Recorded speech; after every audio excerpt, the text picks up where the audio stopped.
Warning. This chapter contains themes that may be disturbing or unsuitable for some viewers. Proceeding is at your discretion, as the author cannot be held responsible for any reactions beyond this point. Viewer discretion is strongly advised. Chapter 3.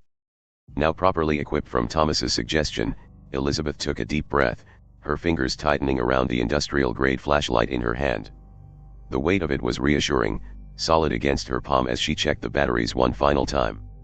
Each member of their group had done the same, meticulously inspecting their equipment before venturing back into the nightmare that was Deadwood Vale. "Everyone ready?" Michael asked, his voice steady despite the fear they all felt churning in their stomachs. Jonas nodded, adjusting the straps of his backpack filled with extra batteries, first aid supplies, and several additional light sources. "As ready as we'll ever be." Gabriella crossed herself quickly, a gesture none of them had seen her make before. "For Ryder," she whispered. "For Ryder," they echoed in unison. The drive to the edge of Deadwood Vale was silent, each lost in their own thoughts. The headlights of David's truck cut through the darkness, illuminating the road ahead but doing little to dispel the dread that had settled over them like a shroud. As they approached the perimeter of the forest, Elizabeth felt her heart hammering against her ribs.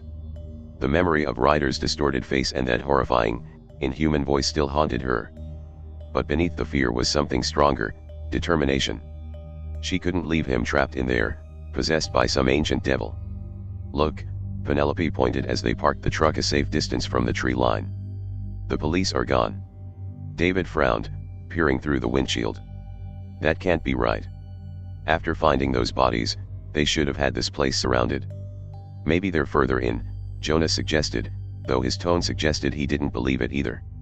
They exited the truck, the cool night air raising goosebumps on Elizabeth's arms. The forest loomed before them, a wall of darkness that seemed to swallow all light. Even the moonlight appeared to dim as it touched the twisted branches of Deadwood Vale. "Remember what Thomas said," Michael spoke softly, switching on his flashlight. "Zero resents the light. It weakens him." Elizabeth nodded, her grip tightening on her own flashlight. "And we stay together. No matter what happens, we don't split up." They formed a tight circle, each facing outward with their lights pointed into the darkness. With a collective deep breath, they began their journey into Deadwood Vale, their footsteps crunching on the brittle, colorless grass. The atmosphere changed almost immediately. The air grew dense, heavy with an unnatural chill that penetrated their jackets. The usual sounds of night, crickets chirping, leaves rustling in the breeze, were absent, replaced by an oppressive silence that pressed against their ears.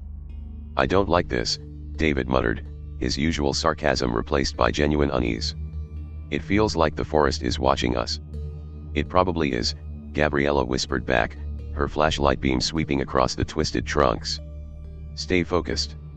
They moved deeper, following a barely visible path that wound between the gnarled trees. Elizabeth's eyes constantly scanned their surroundings, searching for any sign of Ryder or the monster that controlled him. A sudden crack echoed through the stillness, causing them all to freeze. "What was that?" Penelope hissed, her voice trembling. "Branch breaking," Jonas replied, though he didn't sound convinced. "Has to be." They waited, hearts pounding, but nothing emerged from the darkness. After a tense moment, they continued forward, their formation tighter than before. The whispering started gradually so faint at first that Elizabeth thought she was imagining it. But as they progressed, the voices grew clearer, surrounding them from all sides. "Leave. Turn back. Death awaits." Michael's jaw clenched. "Ignore them. They're trying to scare us off." "Well, it's working," David replied, his voice strained. Elizabeth kept her gaze straight ahead, refusing to be deterred. "Ryder's in here somewhere. We need to find him." A soft laugh echoed through the trees, not the eerie whispers they'd heard before, but something worse. Something familiar. It was Ryder's laugh, but twisted, corrupted into something dark and mocking. Nothing much came of the sound afterwards, despite the repeated shines of flashlights around the dead foliage. "As much as I hate to say this, how are we going to find him if we're just wandering aimlessly?" Jonas asked, his voice tight with tension. "This forest is huge." Elizabeth's mind raced. She hadn't considered this problem. Deadwood Vale stretched for miles, and Ryder could be anywhere within its cursed boundaries. They could search for days and never find him if they didn't have some kind of plan. We need to draw him out, she said finally, her voice barely above a whisper. Or rather, draw Zero out. And how exactly do we do that? David asked, sweeping his flashlight beam across a cluster of twisted trees. Jonas took a deep breath and said, I believe that despite our reservations on the idea of splitting up, we don't have a choice but to consider it, Jonas said, his expression grim but resolute nonetheless. Not alone, but 3 groups of 2. We cover more ground that way, and we're still not alone. Michael shook his head immediately. No way. That's exactly what Zero would want, to separate us, make us vulnerable. Jonas might be right, Elizabeth said reluctantly. We're not getting anywhere like this, and time isn't on our side. But we need something more. A way to actually attract Zero's attention. After a moment of consideration, Elizabeth just sighed in defeat. If we stay together, it'll only slow us down. We need to find Ryder before this crap gets any worse than it needs to be. She looked around at the group, determination hardening her features. But Jonas is right, we go in pairs, no one alone. I still don't like it, Penelope muttered, but she didn't argue further. David stepped forward, his eyes scanning the dark horizon. Don't worry, Penelope, he said with a grin that didn't quite reach his eyes. I'm sure we'll be just fine. If anything goes wrong, you can always call me for a rescue. Jonas and I are practically invincible together, right? He looked over his shoulder at Jonas, who merely raised an eyebrow. Right, Jonas said dryly, adjusting his gear. Invincible. Just try not to do anything stupid, David. For once. Gabriella giggled, her laughter light and contagious, despite her posture being tense and unfocused. Honestly, you guys, she said, looking at Michael, who was bouncing on his heels. I love how everything's a joke to you. But remember, we're looking for Ryder. This is serious. Michael made a weak smile. Of course, but hey, a little humor goes a long way when things get dark, right? Besides, who else would keep you all from losing your minds out here? Gabriella rolled her eyes but couldn't suppress a small smile. Just don't get us killed with your jokes, Michael. Elizabeth cleared her throat, bringing everyone's attention back to the task at hand. All right, here's the plan. Michael and Gabriella, you two head east. David and Jonas, take the western path.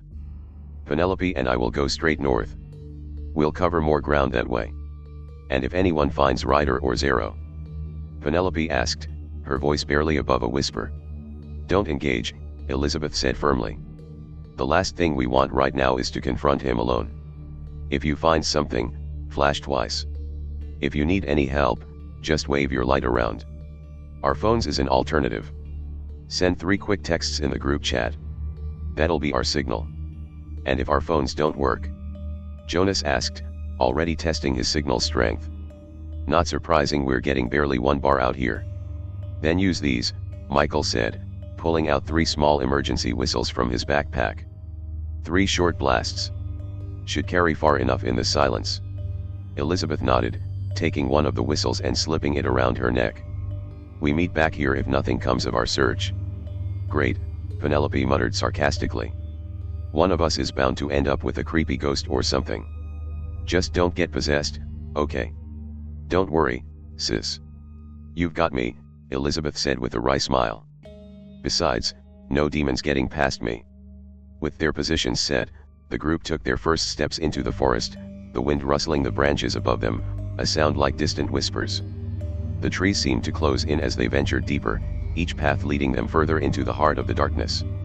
David and Jonas ventured to the western path, the tension between them palpable. David was already making offhand comments, trying to lighten the mood, but Jonas wasn't biting. David, Jonas said, stopping to inspect the ground for any unusual tracks. This isn't some fun adventure. We're in a race against time, and the stakes couldn't be higher. David sighed and leaned against a tree, crossing his arms. I know. But you can't expect me to go through this without cracking a joke here and there. Besides, we're a team. There's a needed balance. We can't all be doom and gloom.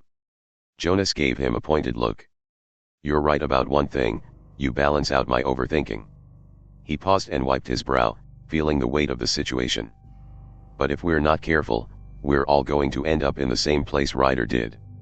Meanwhile, Elizabeth and Penelope moved to the northern path, the atmosphere thick with the sound of distant, eerie calls.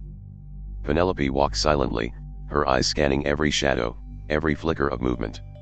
Elizabeth kept her hand on the hilt of her knife, the weight comforting despite the situation. "Elizabeth, what if we don't find Ryder in time?" Penelope asked, her voice barely above a whisper. "We'll find him," Elizabeth replied, her voice steady. "We have to. We're the only ones who can." Penelope wasn't convinced, but she didn't say anything. She wasn't one to back down from a challenge, especially when it came to protecting her family. The trees seemed to grow thicker around them, and the path narrower. Penelope glanced over at Elizabeth, who appeared unfazed, but Penelope knew her better than anyone. She could sense the worry beneath the surface. "Look," Penelope began, "I know we're both worried about Ryder. But we've been through worse, right? We just need to stick together." Elizabeth smiled at her. "You're right. We'll stick together." Michael and Gabriella headed eastward, their flashlights cutting through the dense fog that seemed to thicken with each step they took. The beam from Michael's light trembled slightly, a reflection of the anxiety he was trying desperately to hide. "You think he's still in there?" Gabriella asked, her voice barely above a whisper. "Ryder, I mean. Not just, whatever's controlling him." Michael nodded firmly. "He has to be." Thomas said, "Possession doesn't completely erase the host. Ryder's fighting back, I'm sure of it." They pushed deeper into the forest, their flashlight beams cutting through the murky darkness like blades. The twisted trees seemed to lean toward them, branches reaching out like gnarled fingers as they passed. "I wish we had a better plan than just wandering around hoping to find him," Gabriella said, sweeping her light across a patch of dead undergrowth. Michael nodded grimly. "Me too, but what choice do we have? This place, it doesn't exactly follow normal rules." Suddenly, a shadow flitted across their path, vanishing into the underbrush. Both of them froze. "Okay, that was creepy," Gabriella murmured, her playful demeanor shifting into something more serious. Michael squinted, but saw nothing. "Probably just a squirrel. Or, something worse. The stories are probably right about the cursed part of this place." Gabriella's hand gripped her flashlight a little tighter as she stepped forward, her usual brightness now shadowed by caution. "Stay close, Mike. If it's really Ryder out here, we need to be ready." As the group continued down their respective paths, they each felt the weight of the darkness pressing in. The veil had its secrets, and as they ventured deeper into the unknown, they couldn't shake the feeling that something or someone was watching them. But they couldn't stop. They wouldn't stop. Not until Zero is down and Ryder was safe. Somewhere out there, Ryder was waiting. And no matter what, they would find him. The sun had dipped lower, casting long shadows through the twisted trees of Deadwood Vale. Hours had passed since the group split to search for Ryder, their flashlights flickering over clearings, underbrush, and ancient, moss-covered stones. They had called his name over and over but received nothing in return but silence, as if the forest itself had swallowed the sound.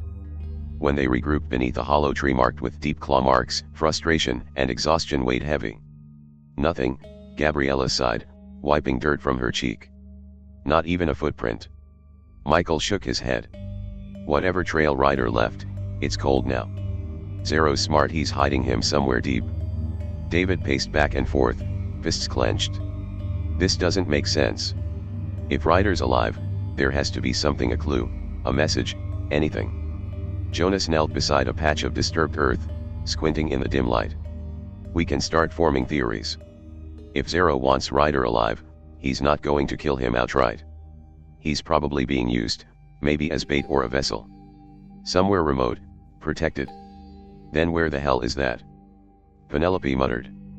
That's when Elizabeth froze mid-step, her nose wrinkling. Her expression shifted from confusion to horror. "Wait, do you smell that?" The others paused. Penelope stepped beside her. "What is it?" Elizabeth's voice came out low. "Blood." Everyone turned toward the direction she was staring, just beyond a thick wall of trees, where the light seemed to bend unnaturally. The stench hit them seconds later, sharp, metallic, suffocating. "I know that smell," David whispered, his face paling. It's the same as when we found those bodies being carried out by the police. Without hesitation, Elizabeth pushed forward, her flashlight beam cutting through the twisted branches. The others followed, their lights joining hers as they broke through the dense foliage into a small clearing. What they found made them stop dead in their tracks. A circle of mangled corpses lay arranged in a grotesque pattern, their limbs contorted at impossible angles. Some were fresh, their blood still glistening in the flashlight beams, while others have been decomposed to the point where bone gleamed through rotting flesh. The putrid smell was overwhelming now, a physical presence that made Gabriella gag and turn away. Elizabeth's heart thundered in her chest, and Penelope's breath caught in her throat before she even saw it. There, at the base of a broken tree, were two familiar bodies. No. Elizabeth dropped to her knees beside them. No, no, no. Mom. Dad. Their faces were frozen in expressions of terror, their bodies mangled beyond recognition. Blood stained the earth beneath them, black in the dim light. Elizabeth's hands hovered over them, trembling, unable to touch the horror before her. This can't be real, she whispered, her voice breaking. They were at home, they were safe. Penelope collapsed beside her sister, a raw, guttural sound escaping her throat. Mom. Dad. She reached out, fingers brushing against their mother's cold cheek. No, please, no. Gabriella covered her mouth, tears streaming down her cheeks. Michael stood frozen, his usual playfulness stripped away, his jaw clenched tight. David's fists trembled. Son of a, he kicked a nearby tree with a rage that shook his entire frame. This was Zero. He's taunting us. He wants us to break. Jonas knelt beside the bodies, searching desperately for any sign, any chance that this was a trick, an illusion. But it wasn't. They've been dead for hours. Penelope stumbled away from the scene, her voice hoarse. Where's Lillian? Her eyes scanned the area wildly. Where's our baby sister? Elizabeth lurched to her feet, panic surging through her veins as she frantically searched the grotesque display for any sign of their youngest sister. Lillian. She screamed, her voice cracking with desperation. Lillian. She's not here, Jonas said, carefully examining the surrounding area. None of these bodies are hers. The relief that washed over the group was palpable but short-lived. That doesn't mean she's safe, Michael warned, his voice unusually grave. If Zero found your parents, he could have found her too. Elizabeth stood slowly, her face pale but hardening into steel.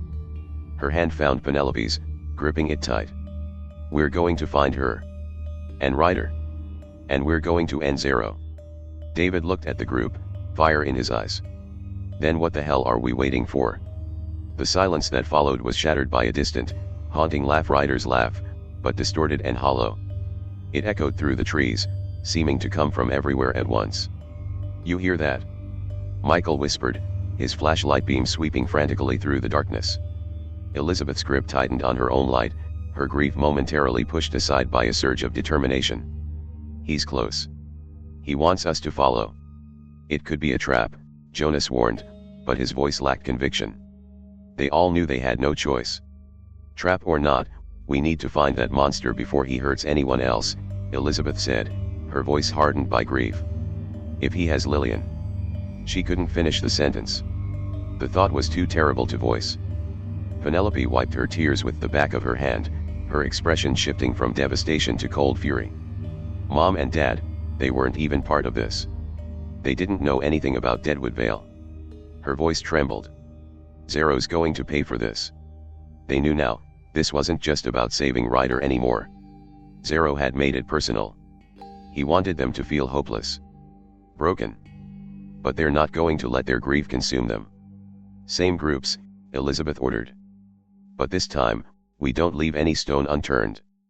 Every branch, every shadow, every breath of wind, we check it. And if you find anything, you scream. This time, no one argued and split once again, with each pair heading in different directions. Their purpose has been renewed, their grief and rage fueling a desperate resolution that burns more brighter than the beams from their flashlights. The forest seemed to shift and contort around them, branches from the dead trees creaking, shadows dancing across their vision, and dead, monochromatic leaves crunching with every step they take. Michael and Gabriella moved as quickly as their legs can take, now quiet from the grueling spectacle they have encountered. Gabriella held her flashlight high, searching the trees with her lips pressed together tightly and glancing at Michael, who had this look on his face that renders to be unlike him. Knowing that it's for the best to leave him to his thoughts, Gabriella didn't say a peep. However, she couldn't contain her curiosity and leaned to him. "You're going to be okay, Mike?" she asked quietly. Michael took a moment before breathing in and out through his nose. "Can't say I will," he said, still looking ahead while flashing his flashlight in every direction possible. "But once we find Ryder and kill that freak who took him, then maybe I can feel a bit of closure." Gabriella nodded in understanding and said nothing else, standing upright to continue to look for Ryder.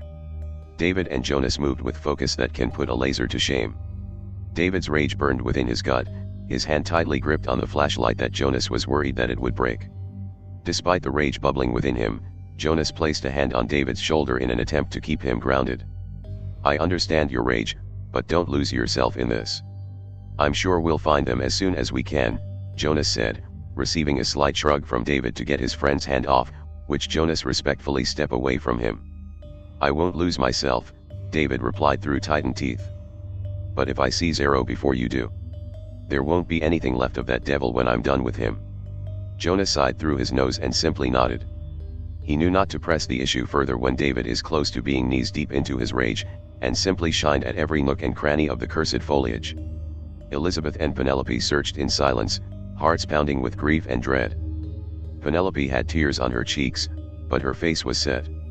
They lost their parents to Zero's attack, they're not going to lose their baby sister. They pushed deeper into the vale, the trees becoming more like cages than woods now. "Lillian has to be okay," Penelope whispered, her voice raw from emotion. Elizabeth kept her gaze at the forest in front of her. "She will be.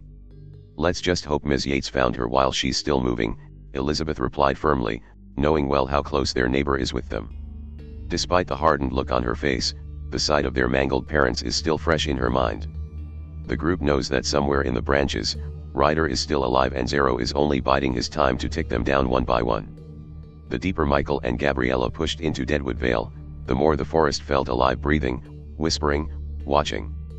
But amidst the darkness, a voice echoed faintly, weak, familiar. "Michael. Gabriella." It called out, causing the two to freeze like their feet are iced together on the ground. The two raised their flashlight to locate the familiar sound. "Did you hear that, Gabby?" Michael said, his voice low and shaky. Gabriella nodded, her heart thudding against her ribcage like a drummer slamming their instrument in a band. "Yeah," she replied, her voice barely above a whisper. "That was Ryder, but where is he?" They sprinted through the underbrush, ducking beneath thorned branches and leaping over roots. The voice came again, closer this time. "Over here. I'm right here." It rang out, leading the two to where the source is heard. And that's when they saw him. Ryder stood at the center of a small clearing of the vale, illuminated slightly by the moonlight that slashed through the thin canopy above. His figure is ashen from head to toe, his clothes are more torn than before, but he stood eerily still as a statue. A wide grin stretched his face, his pupils are now narrowed and feline like slits that they have never seen him with. Michael was reluctant on getting any closer, but Gabriella was relieved and hurried to him. "Ryder."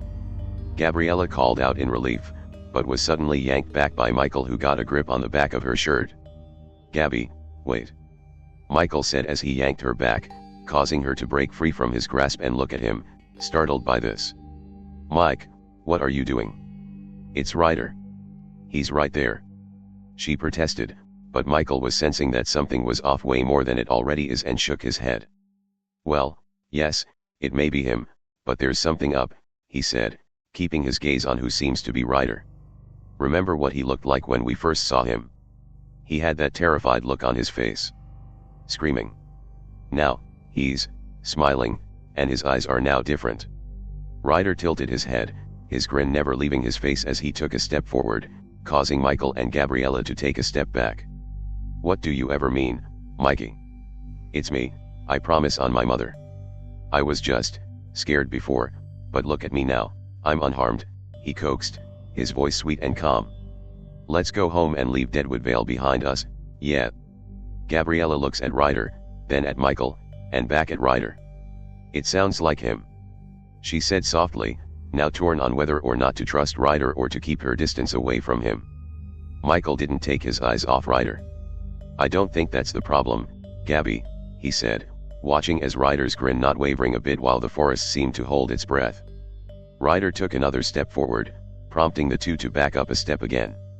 "Come on, Mikey and Gabby," Ryder coaxed further, his voice getting lower and lower. "We can all go home now, everything is all okay." Michael narrowed his eyes, brows furrowing.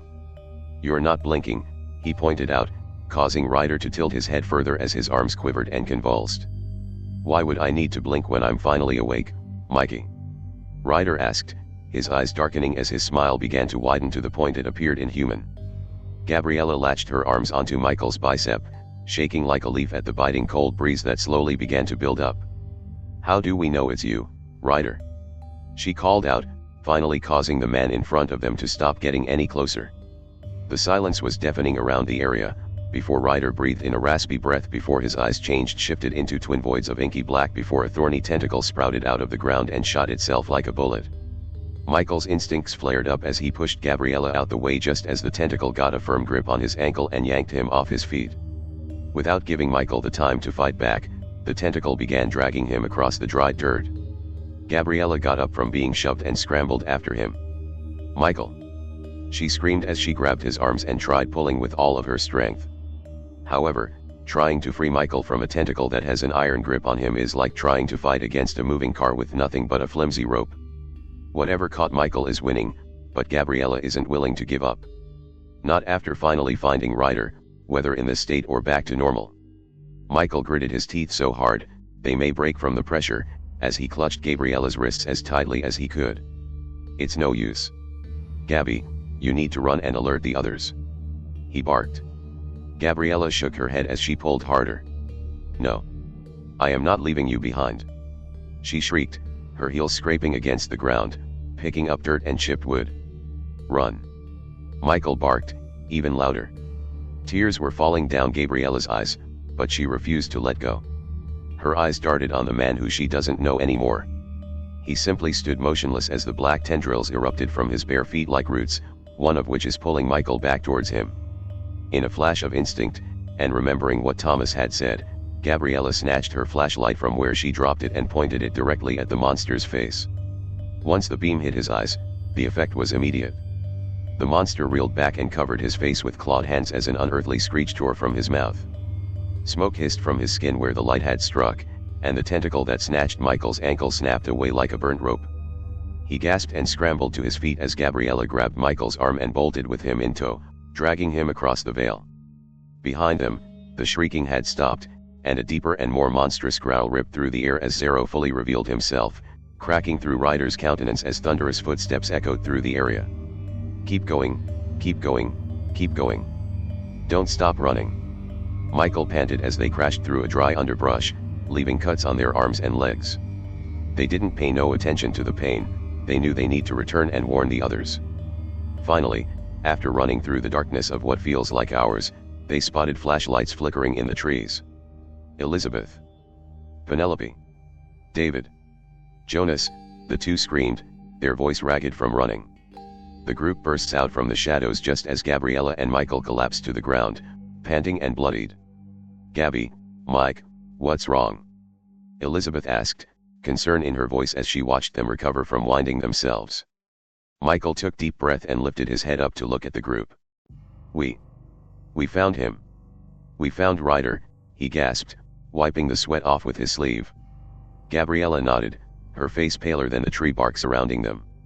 "It was Ryder," she began, catching her breath. "But, it's not him anymore, he changed, he's a monster now. Zero took over." The group are stunned into silence, but Elizabeth shook her head. "We need to find and repel Zero from Ryder before he does," was all Elizabeth could say before a loud scream shattered her train of thought. "Let go of David, you brute." Jonas's yelling voice echoed through the vale, raw and desperate as David threw expletives left and right as the two let out strained grunts of exertion. The four immediately ran to the source of the sound. Elizabeth and Penelope were leading Michael and Gabriella, who the latter has grabbed the former by his wrist, pulling him towards the sound of Jonas and David's physical struggle, their hearts hammering wildly in their chests. The four pushed through the trees and dead bushes following the frantic shouts and strains until they broke into a small clearing opposite of the one Michael and Gabriella found Ryder in. Jonas and David had their hands gripping on each other's forearms, struggling from the grip of the black, writhing tentacle that got an ironclad grip on David's leg, trying to drag him backward into the darkness while attempting to pry him off of Jonas's weakening grip. Elizabeth immediately rushed over to help Jonas fight against the tentacle. Gabriella joined in while Michael and Penelope flashed their lights aimlessly around the forest to find Zero, hoping to get the monster to lose control of the tentacle. Unable to locate him, the two immediately shined their light on the tentacle, hoping that the illumination could weaken the stubborn tactile organ. However, the shadows seemed to grow thicker and more alive, twisting around David like how a serpent constricts around their prey. "Get him off!" Jonas cried out, his own voice breaking as he, Elizabeth, and Gabriella fought with every ounce of their combined strength. However, the tentacle is relentless as more sprouted out of the earth and wrapped around David's torso and limbs, pulling him like a rag doll toward the depths of the forest. Frantic as they are, Michael and Penelope shone their flashlights either on the tentacles or around, searching for Zero, just hoping they'll make him release David. But all they could hear was the sound of leaves crackling beneath the shifting shadows and the low, guttural laughter of a being far darker than they can comprehend. Suddenly, with startling and violent force, David was flung into a nearby tree with sickening speed by the tentacles. "Holy dash!" was all he could say before the sound of his body hitting the dense trunk. The sound was absolutely awful and loud, like a porcelain doll's face being shattered after getting smashed into the ground. The horrifying sound of blood gushing, rushing, spraying until it finally stopped made the group stood frozen, horror and dismay creeping into their beings as the sound reached their ears. "No!" Gabriella choked out, her voice hoarse with terror and grief. Elizabeth had a lump in her throat, but she quickly swallowed it down before reluctantly shining her flashlight towards the source of the noise. Her hands were shaking like a leaf, but her grip never wavered. She hoped what she and the group heard wasn't real. What she saw caught her breath in the most horrific way imaginable. The group's eyes widened in horror at the sight. There, sprawled at the base of the dead tree, was David's body and what's left of his head. What remained was a bloody and mangled mess of bone fragments, bits of flesh, and chunks of brain matter. His eyes are sprawled away from the gruesome piles of what used to be his head, and the only semblance of him was his contorted and broken form. Sharp pieces of his broken bones pierced his skin like he was impaled from the inside out, exposed in the cold air. Blood has been pooling around him from his neck and wounds in dark, sticky patches as the stench of his death and blood stung their nostrils like a bad odor. Gabriella gasped in horror as her legs unbuckled beneath her shaky frame and staggered back, her hands pressing against her retching mouth as the reality hit her like a truck.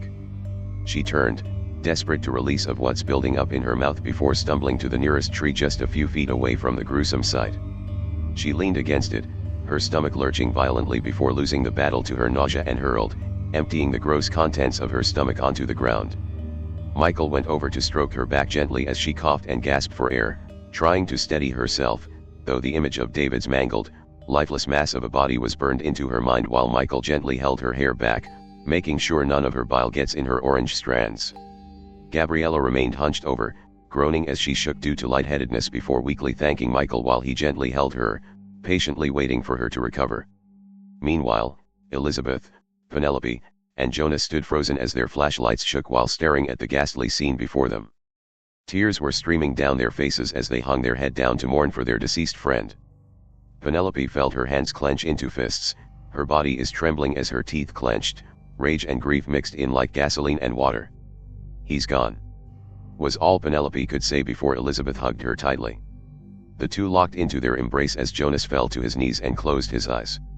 His face paled as he tried to fight back tears before Michael and Gabriella returned. "I'm going to make that monster pay for what he did to David. I swear it." Michael growled through his clenched teeth, his eyes burned with fury as the flames of his grief and anger mixed together into thick molasses. Despite the anger and the sadness around the group, the air in the clearing felt incredibly suffocating, and their emotions was heavy and unbearable.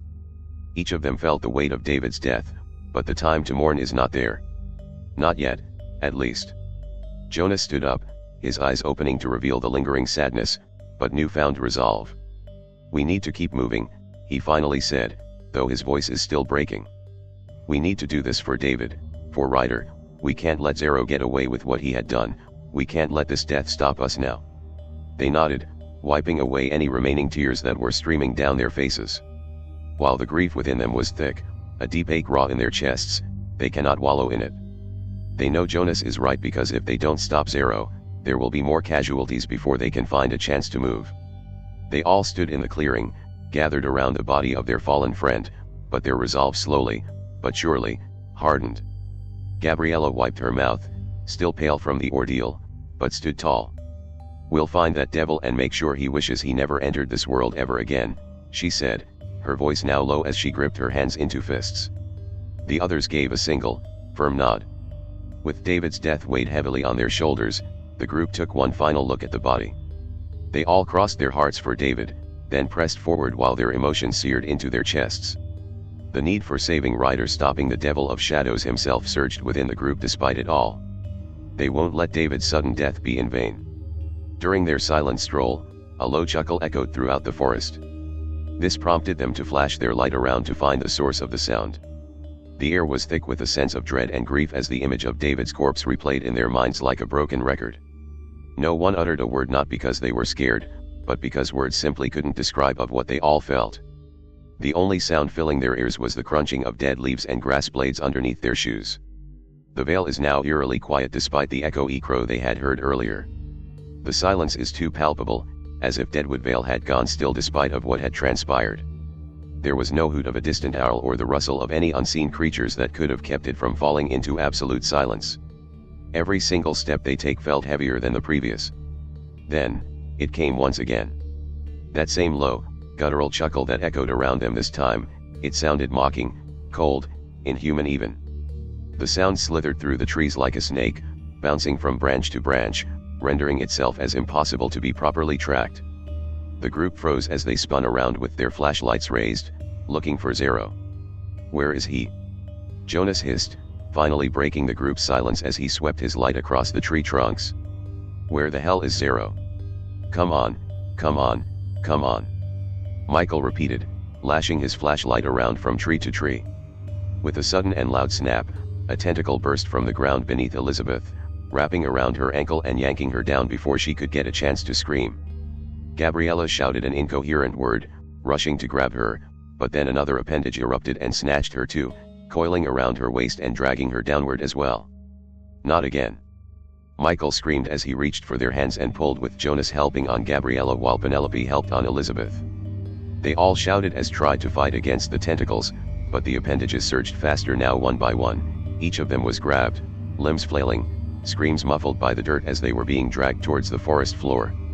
Their scuffle resulted in them ultimately losing their flashlights and equipment as they flew from either the group's hands or their bodies, clattering uselessly into the brush before they flickered out. Darkness then swallowed the clearing the moment the equipment died out. They all screamed as they felt the terrain crack beneath them, splitting open like a mouth before they were fused into the ground one by one, as if they are being eaten alive by the forest itself. They struggled against the tentacles, but it was all in vain. Amidst their scuffle, Zero watched over with that huge grinning maw on his face as he gestured for the tentacles to drag them deeper into the earth. The group could barely move, only their heads are free, each of them are partially entombed in the forest's dry floor. The roots and vines slithered and coiled around them like snakes preparing to feast on their prey. The chuckle returned, but much more closer now, more deeper. Then, in came the voice that rang around the group despite their ears are being filled with dirt and litters of leaves. So brave, so adventurous, and yet so fragile, so pathetic. While not spoken aloud, it echoed in their minds, cold and wet like freezing water slowly sliding down on their spines. Elizabeth tried shifting to turn her head to find the source of the sound, her strained grunting getting softer and softer. Penelope attempted to reach out to her sister, but the tentacles held firm, as if preventing her from moving an inch.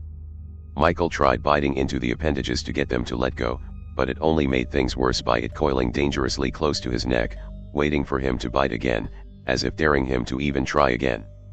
Jonas has made some progress to at least managing to get his neck back at surface level, but it meant nothing as more appendages sprawled out and began pulling him down more and more to stay in the same level as the others in the group.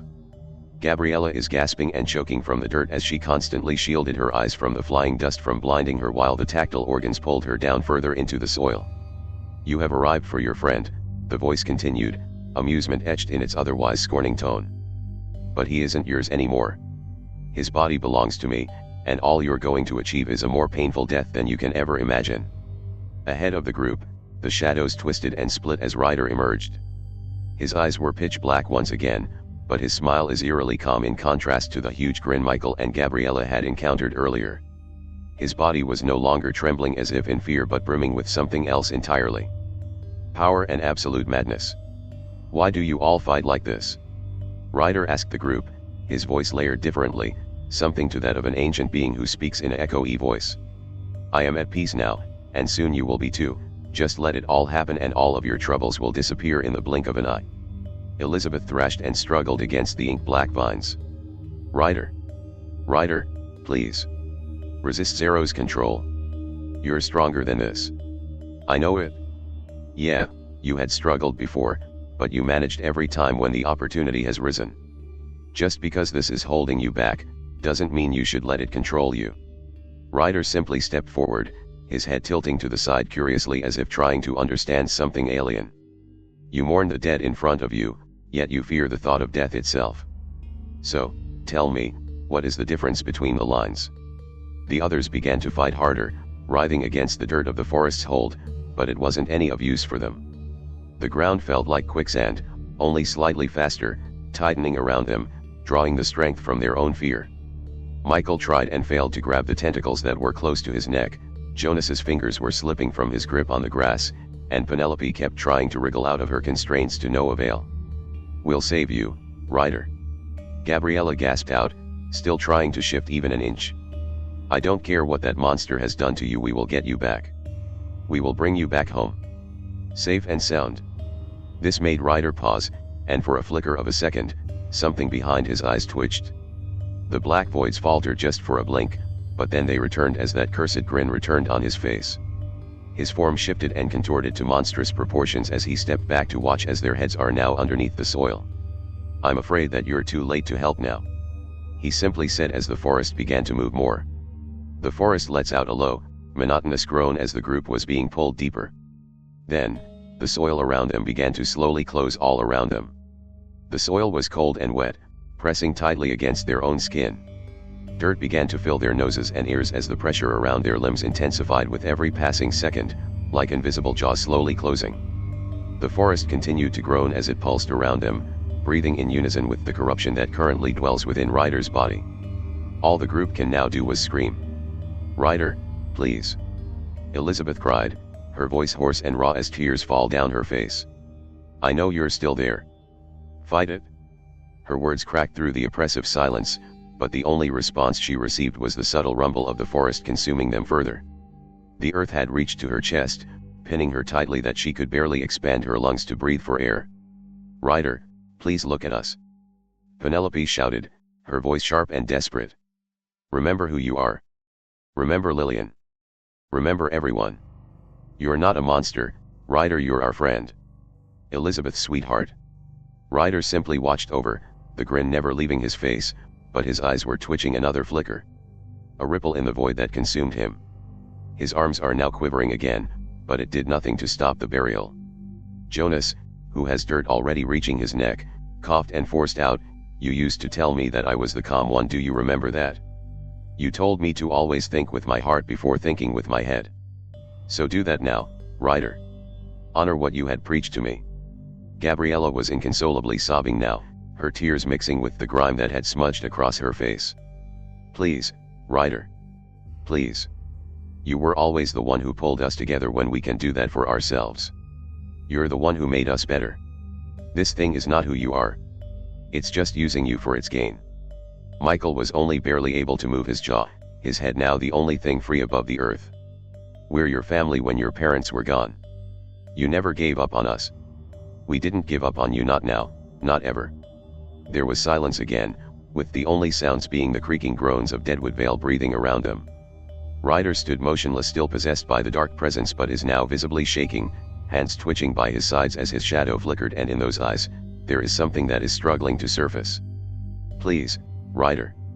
Elizabeth pleaded, her voice cracking.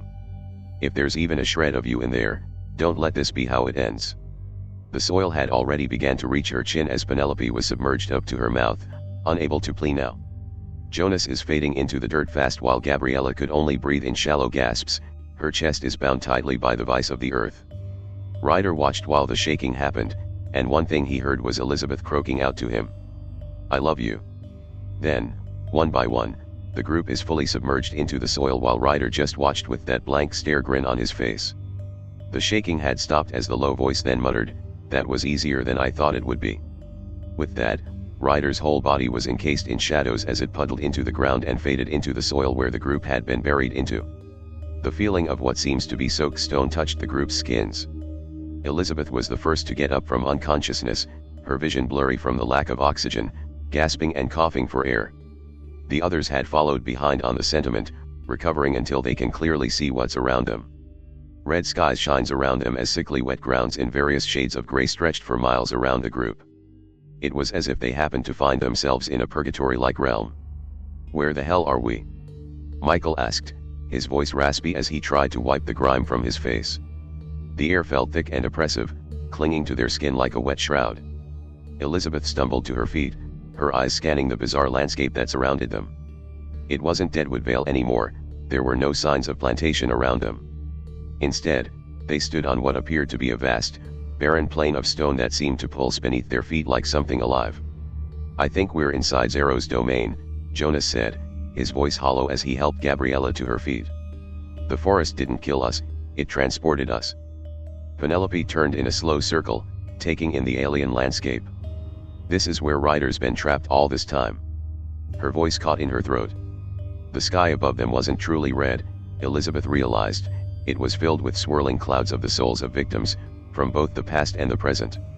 Their faces twisted formed occasionally in the roiling mass above, their mouths wide open in silent screams before dissolving back into the disturbing crimson void.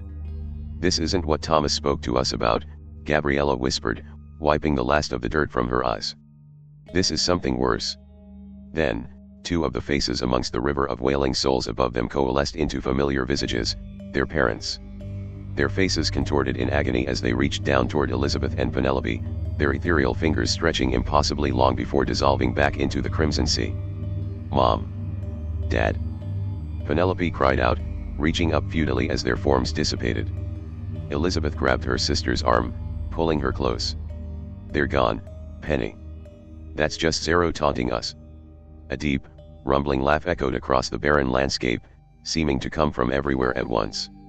The ground rumbled from the intense volume of the sound as cracks formed beneath their feet. The group huddled closer together, watching as the crimson sky darkened to a deep burgundy. "Whatever this place is, we need to find Ryder," Elizabeth said, her voice steady despite the terror that gripped her heart. "He has to be somewhere in this realm." The landscape shifted before them, the pulsating stone beneath their feet rippling like water disturbed by a stone. In the distance, a figure stood before them, their back turned to the group. The silhouette was unmistakable.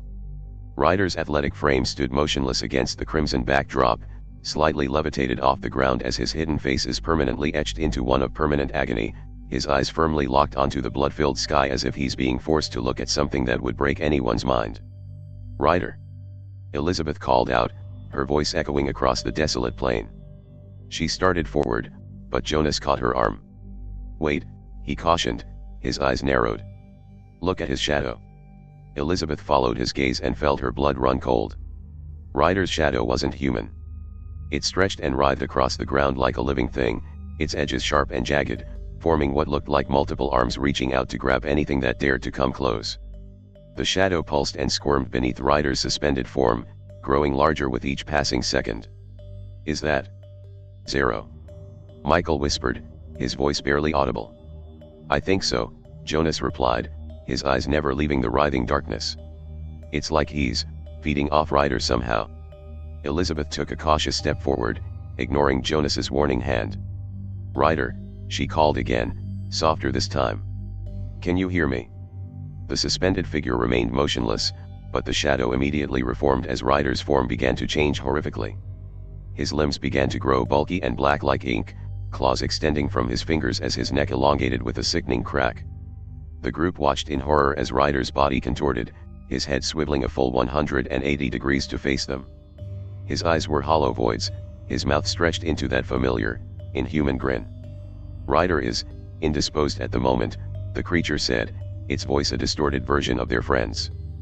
But I'd be happy to entertain you in his absence. The shadow beneath him surged upward, engulfing Ryder's form completely before expanding outward, revealing the monstrous figure that stood before them. Ryder's skin dulled into a sickly gray color as the monster fully manifested itself. His body grew to an impossible height, his limbs elongating with sickening cracks and pops.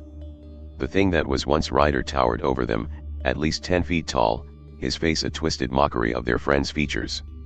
His jaw unhinged like a snake's, revealing rows of humane, interlocking teeth that glistened with black ichor as a black tail adorned with blades at the tip whipped behind him.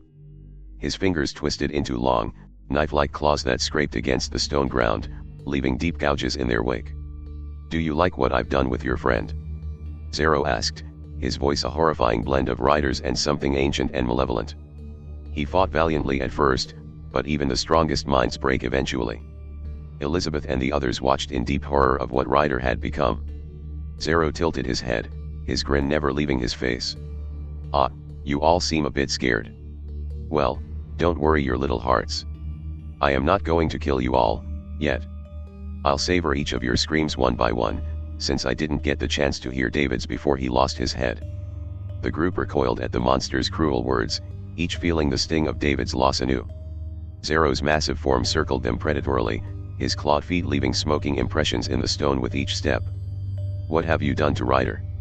Elizabeth demanded, her voice stronger than she felt. "Where is he?" Zero chuckled, the sound like rocks grinding together. "He's here. Somewhere." The monster tapped a claw against his own chest. "Buried deep where he can't interfere. Though I must admit, he's a fighter before I had to get one of my people to break his defenses." Zero's voice seemed to echo from everywhere at once. "Your friend Thomas didn't tell you everything, did he? About what I truly am?" Michael stepped forward, fists clenched. "We know enough. You're a parasite, feeding off fear and pain." Zero threw his head back and laughed, the sound sending tremors through the ground beneath their feet. "A parasite? No, I am far more than that. I am ancient, older than the forest that bears my influence. My regime had devoured countless souls across centuries." He gestured to the churning red skies while they attempted and failed to cover their ears from the harsh, deafening laugh. The faces in the sky seemed to scream louder, their agony intensifying with Zero's amusement. "You see," Zero continued, stretching his massive arms wide, "Deadwood Vale is merely our doorway to your world.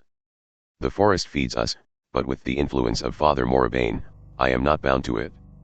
Your friend Thomas may know the stories and my group, but he knows nothing of my true nature." Elizabeth's mind raced, trying to process everything. She glanced at her friends, seeing the same mixture of horror and determination on their faces. Zero knelt down, bringing his distorted face closer to Elizabeth's. His breath reeked of decay and something metallic like blood but older, more ancient. The proximity made her skin crawl as those void-like eyes bored into hers. "Your determination is amusing," he hissed, black ichor dripping from his maw. "So much like your little sister's." Elizabeth's heart stopped. "Lillian? What have you done with her?" Zero's grin widened impossibly further. "I have done nothing to her at all.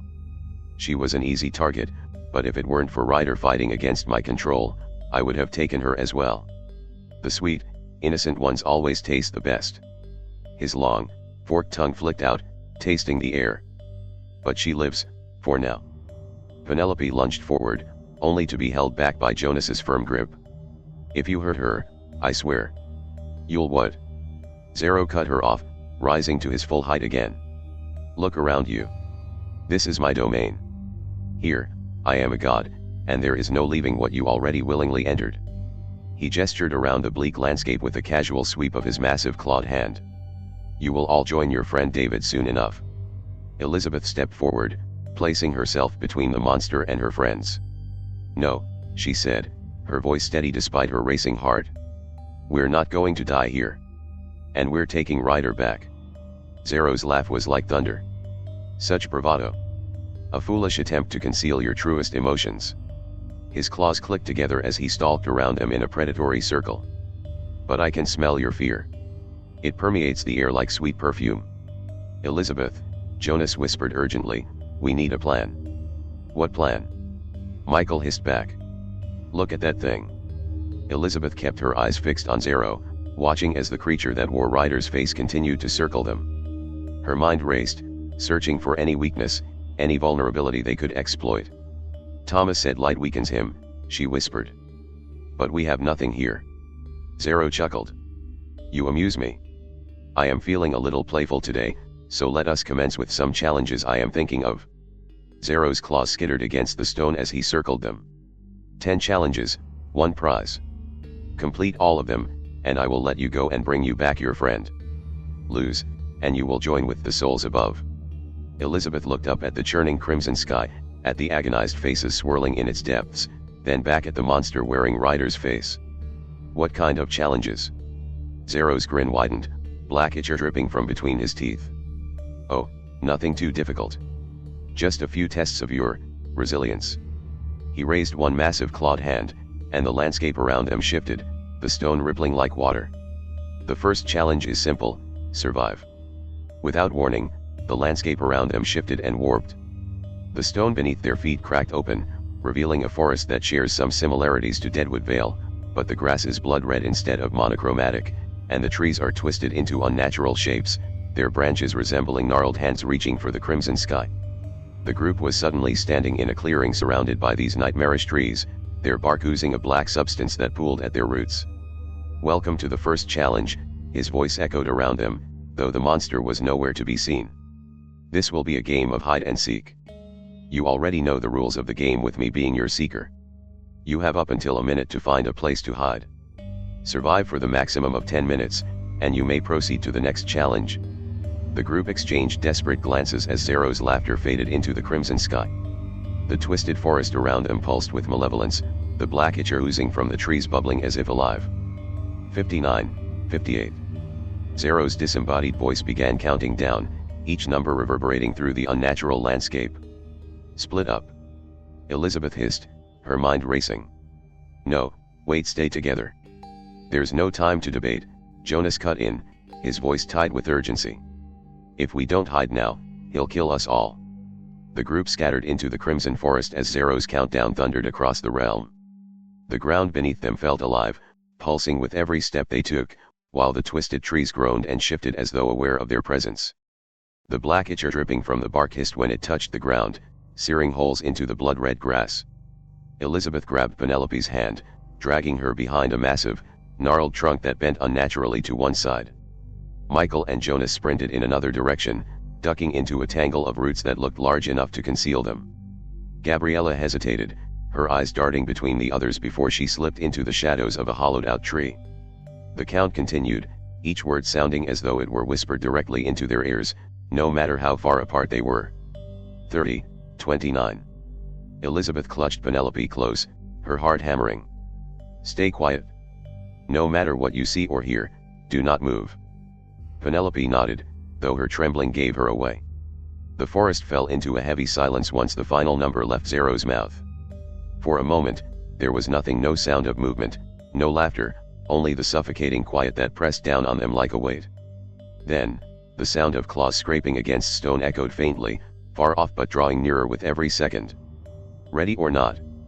Here I come.